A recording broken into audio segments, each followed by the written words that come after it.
Voltamos com o debate do dia com Denise Campos de Toledo. Hoje eu converso com Brasílio Salo Júnior, professor titular de Sociologia da Faculdade de Filosofia, Letras e Ciências Humanas da USP, Gaudêncio Torquato, que é consultor político e de comunicação, e vamos falar sobre o governo Bolsonaro. Uma boa noite, os dois. São 10 dias de novo governo e uma coisa que tem chamado a atenção, além de propostas, discussões de agenda econômica, as idas e vindas, não é? Desmentidos, algumas medidas que são tomadas e depois revogadas, decretos que são cancelados. Eu até coloquei algumas coisas, mas fica complicado. Teve a situação dos livros didáticos, do Ministério da Educação, a atuação do INCRA na remarcação de terras, idade mínima de aposentadoria, aquela declaração do presidente Bolsonaro mesmo, o suposto decreto que ele teria assinado aumentando o IOF, teve a questão da base militar dos Estados Unidos que voltaram atrás, polêmicas como a questão do rosa e azul da ministra de Direitos Humanos, dizendo também que ciência ocupando espaços de religião nas escolas.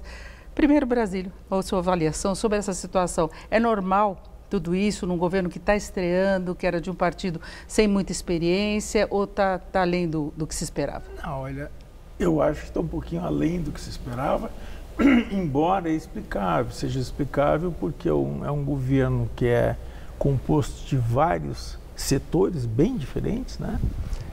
Tem o setor lá religioso e tal, depois tem os militares, enfim, os economistas liberais. Então, esses três, com grupos bem diferentes, e ainda tem a família do presidente, né? Então, digamos, a diversidade dos grupos e o processo de implantação, tomar, enfim, noção do que está acontecendo, etc., eu acho que está produzindo um pouquinho mais de confusão do que normalmente acontece, porque acontece sempre, né? Mas eu tenho a impressão que a quantidade é maior do que a esperada, talvez, né? E Gaudêncio, nós temos uma não resolvida ainda, que é a questão do presidente da Apex, que foi demitido, não quer sair do cargo, até agora a situação está meio aberta, não é? Tem a questão também do Queiroz, que não foi depor até agora, Fabrício Queiroz, assessor de um dos filhos do presidente Bolsonaro, e tem também a nomeação do filho, exatamente, do Mourão, do vice-presidente. E aí, sua avaliação? Boa noite, Denise, boa noite, professor Brasílio. Na verdade, nós estamos vendo aí um bate-cabeça como nunca se viu em início de governo, como o professor Brasílio acabou de acentuar. O governo peca realmente por falta de uma linguagem homogênea, de uma linguagem integrada. Falta comunicação bem feita no governo. Por quê? Porque, primeiro, o presidente ele tem assumido a posição de um comunicador mor por meio das redes sociais. Ele anuncia que ele admite, qual é o decreto que vai sair, ele está anunciando isso previamente pelo Twitter. Muito bem, até hoje não se encontrou um porta-voz. Na minha visão, a falta desse porta-voz acaba por multiplicar a dissonância. Porque você tem, de um lado, vamos lá, os troncos, você tem na área econômica, na minha visão, devia ser o Paulo Guedes sempre a falar sobre isso.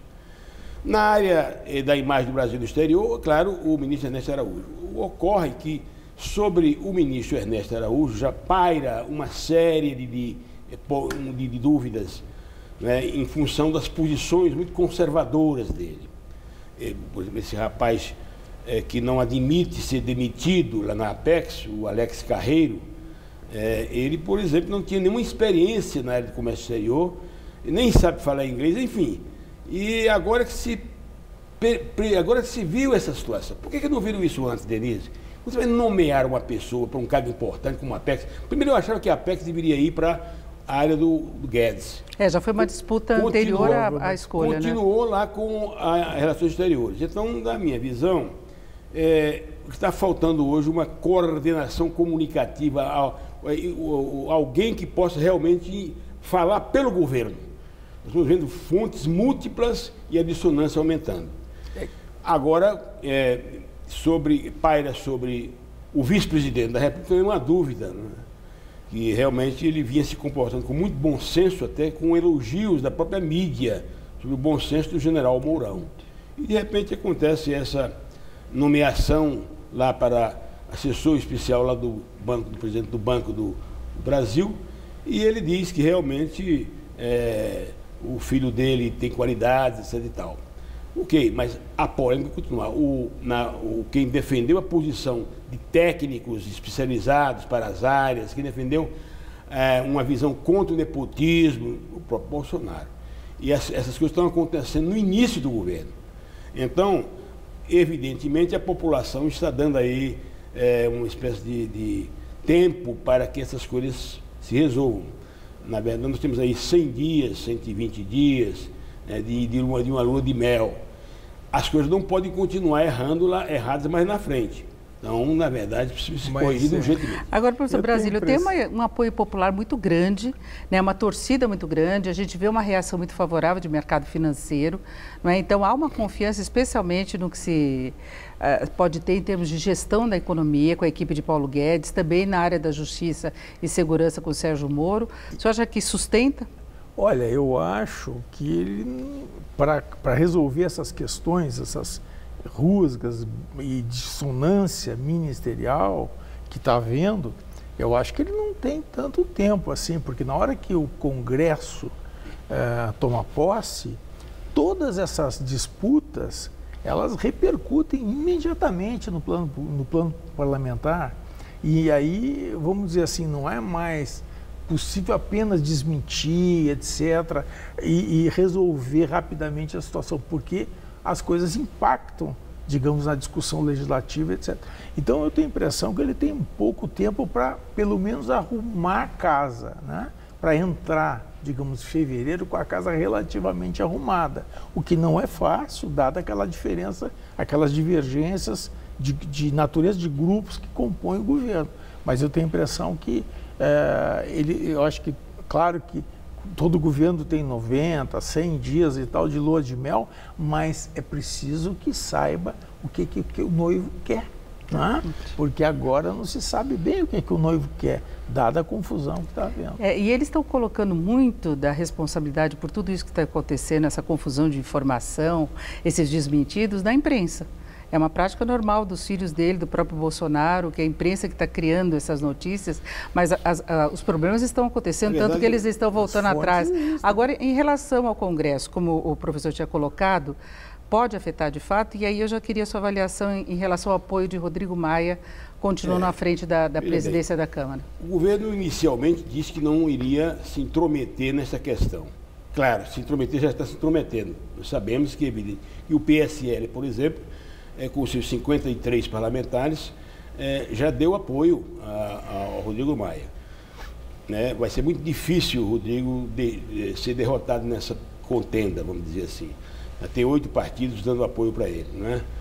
Pode ir, evidentemente, com o apoio do próprio presidente a essa altura, porque já se sabe que a agenda do Executivo vai ser defendida pelo Rodrigo.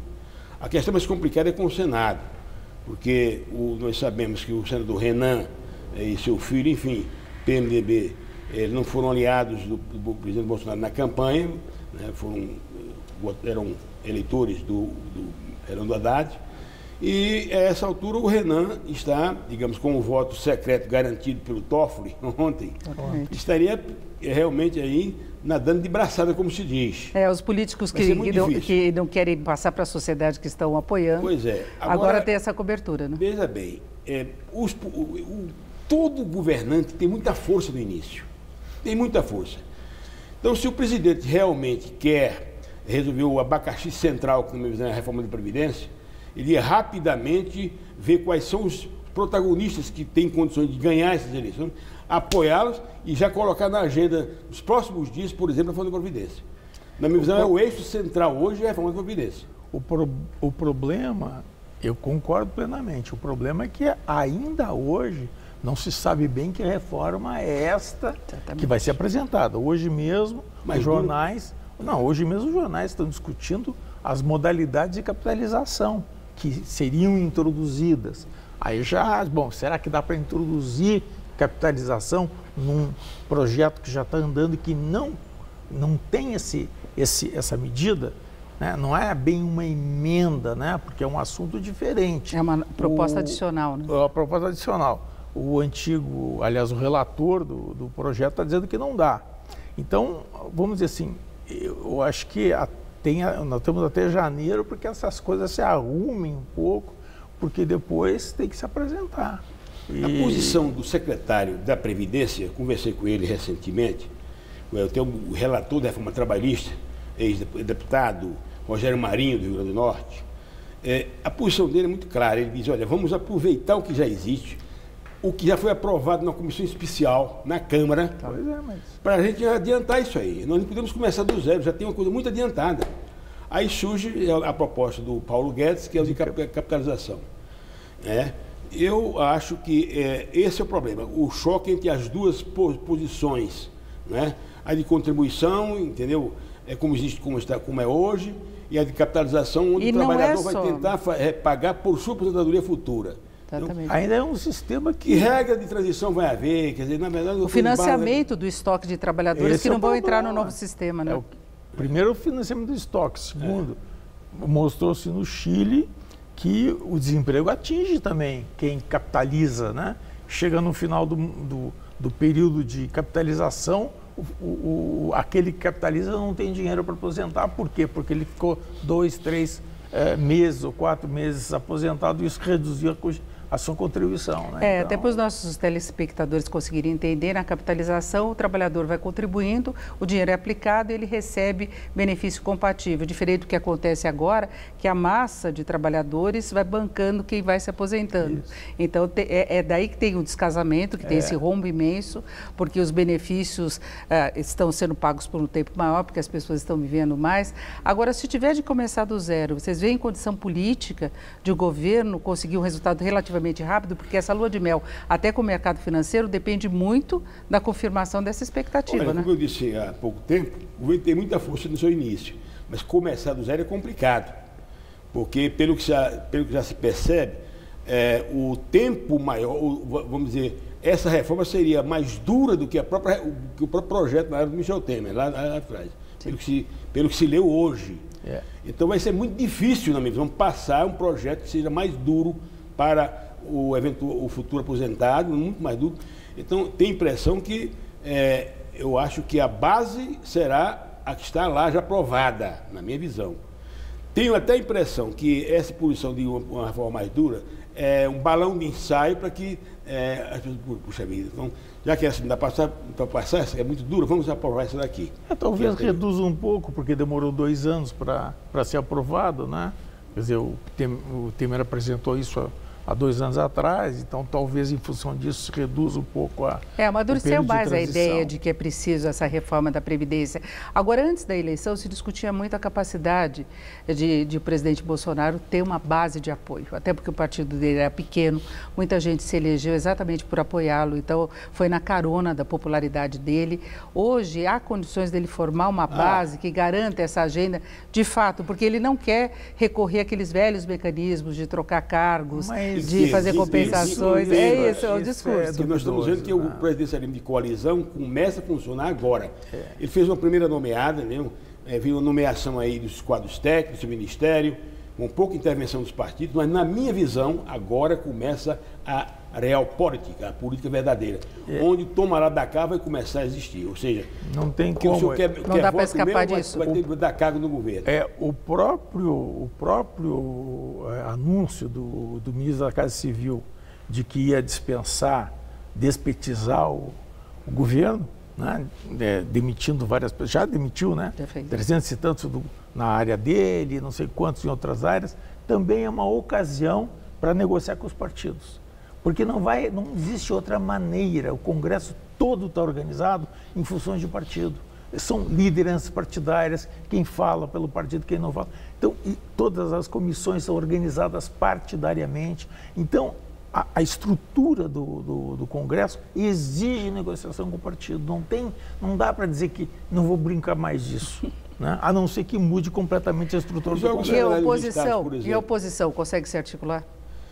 Bom, aí... Olha, aí é outra veja coisa. bem, as oposições, vamos chamar as oposições, porque eu vejo a oposição do PT, eu acho o PSOL, tem o PTB ali também querendo formar com o PSB, enfim, esses partidos, na minha visão, eles terão condições de se unir mais adiante. Primeiro, vamos ver o que vai acontecer, houve aí um terremoto muito forte, né? As placas tectônicas não se ajustaram. Daqui a 3, 4 meses, quando se perceber realmente se o governo está acertando ou está errando, aí as oposições vão tomar uma posição vão tomar realmente aí uma ação mais firme no sentido de se unirem. Hoje, na minha visão, hoje, cada um está querendo saber qual é o rumo a tomar. Mas, de toda maneira, eu tenho a impressão que já certas escolhas e atos, por exemplo, do ministro da Educação, eles, vamos dizer, abrem oportunidade para conflito, né? Porque a área de educação é uma área que, não que seja partidariamente organizada, mas ela tem uma boa parte de pessoas liberal-democrata, social-democrata, gente, de forma geral, de centro e de esquerda. E os anúncios e decisões do ministro da Educação, eles tendem a confrontar esse tipo de, digamos, a maioria, no fundo, de quem está ligado à educação. Então, eu tenho a impressão que essa é uma área em que, da onde vão surgir muitos... Não, na verdade, são outras fragilidades, muitas, hoje muitos mesmo, problemas. o ministro das telecomunicações, o nosso astronauta, por exemplo, ele bateu de frente com a ministra Damares. Porque ela disse que a ciência estava ocupando o espaço da religião, foi um vídeo antigo, mas foi divulgado agora e ele discordou, né? Ele como cientista. Então vai haver muita dissonância, muita oposição em relação a certas temáticas dentro do próprio seio do governo. As oposições vão combater, claro, vão se unir nesse caso, em relação a determinados temas. Mas também o governo vai receber de sua própria base críticas fortes a determinados posicionamentos. Internamente, inclusive, alguns generais têm se posicionado contra algumas medidas, né? Na verdade... Que são ministros, não por ser o fato de serem generais, mas que ocupam cargos de formação militar, né? Então, obviamente, eles têm a formação que, digamos, é incompatível com certas coisas, né? Como, por exemplo, sessão de base, né? Exatamente, inclusive em relação à privatização, eles querem avançar, talvez em alguns casos, no caso da Eletrobras, por exemplo, até mais do que o próprio Bolsonaro. Então, o problema é esse, eu acho que existe muita fragmentação interna e essa fragmentação vai ter que ser resolvida de alguma maneira, senão não sei se vai ter os 90 dias. Eu vejo um certo conflito aí entre a área, vamos dizer, técnica da economia e a área militar, né? Possivelmente haja uma certa contrariedade de um grupo contra o outro em relação, na verdade, à privatização. Nós vemos pelo Paulo Guedes, vamos privatizar tudo. Tem 100 empresas, vamos privatizar 100 estatais. Também. Já os militares, não é bem assim. Vamos com calma. Vamos privatizar tais áreas. Então, poderá haver, vamos dizer assim, um certo questionamento de uma área contra a outra, no caso da privatização. Bom, temos só 10 dias, temos que encerrar já. Temos só 10 dias de governo, nós fizemos um balanço do que foi, do que a gente pode esperar. E eu agradeço muito, professor Brasílio Salum Júnior, que é da Faculdade de Filosofia, Letras e Ciências Humanas da USP, e o Gaudêncio Torquato, consultor político de comunicação. Muito obrigada aos dois. Uma boa noite, Luciana.